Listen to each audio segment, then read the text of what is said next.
May 25th, 2018. Another school shooting happened today.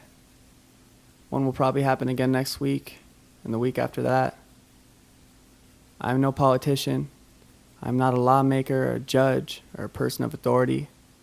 I am no longer a student. I am not a teacher nor a parent. I am an artist, and I believe my job as an artist is to create music to open the listener's mind in the few minutes that they're hearing my song. I don't promise to always say the right things or be politically correct. I don't know enough about guns or what laws might prevent the next murder of an innocent child. There are millions of these people already protesting our current laws, so I decided to speak on something I'm more familiar with that will hopefully open up a dialogue to go hand in hand with gun violence talks. That topic I am familiar with is mental illness. Right now it is a devastating crisis affecting our youth. I've struggled with mental illness since I was young. I just thought I was the crazy kid. I kept to myself so others wouldn't know about my issues. I luckily learned to battle my illness by writing songs. It was my escape from it all. Unfortunately, in the last decade, since I was in middle school, I guess, I've seen our situation become incredibly worse. I can't go a few days without seeing a tweet or a Facebook post saying, "My friend killed himself today."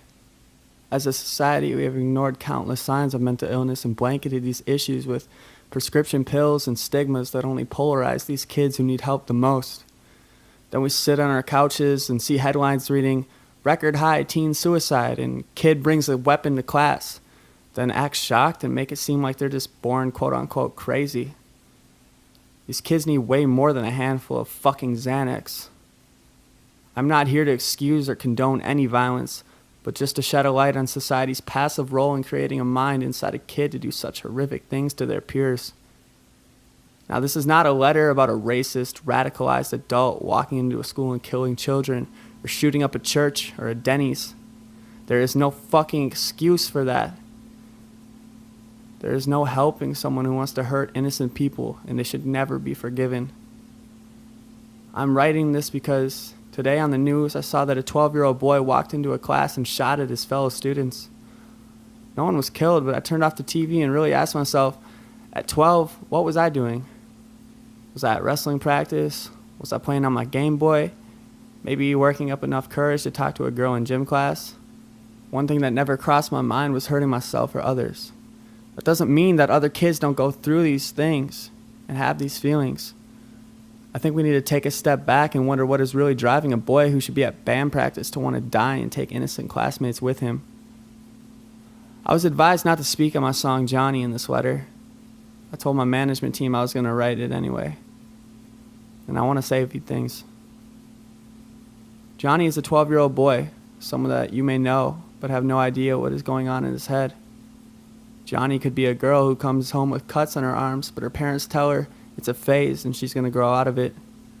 Johnny could be your son that starts posting weapons on social media, but you just say, "Boys will be boys." Johnny could be your friend who gets called a slut and tells you she wants to die every day, but you ignore the signs. I'll say it again, there is no apologizing for a school shooter, but no boy hardly yet through puberty would ever do what Johnny did without being mentally ill and drastically affected in a negative way by our society. I was told that writing a song that speaks more from the shooter's perspective could be taken the wrong way, and that is why I wouldn't change a fucking word to this song. As a society in America, we have to understand that our job is to put our youth first and not to measure mental health on a crazy scale. Everything shouldn't be easy listening and viewing. Sometimes we need to know what could happen if we don't do something. I am no saint, and I am just as guilty as the next when it comes to turning a blind eye to this epidemic.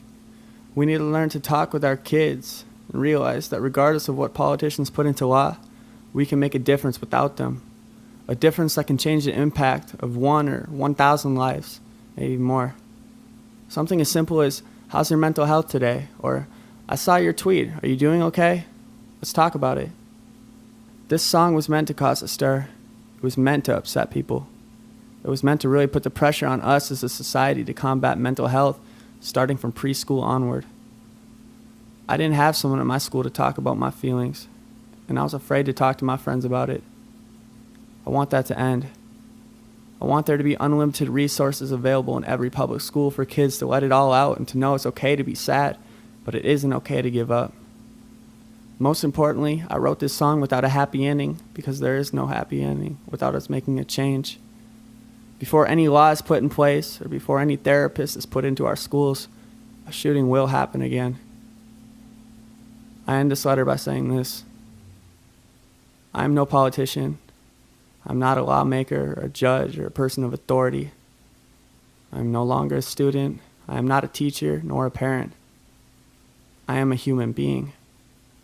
And I wrote this letter to hopefully bring us together to civilly and quickly put our kids first and make mental illness a priority. I will make no apologies for this song. If it pisses off 1 million people, if it helps one kid know that their mental health is fucking important and their society is here to support them through it all, then it's worth every bit of hate. I'm going to do my best from here on out to listen. Your friend, Riz.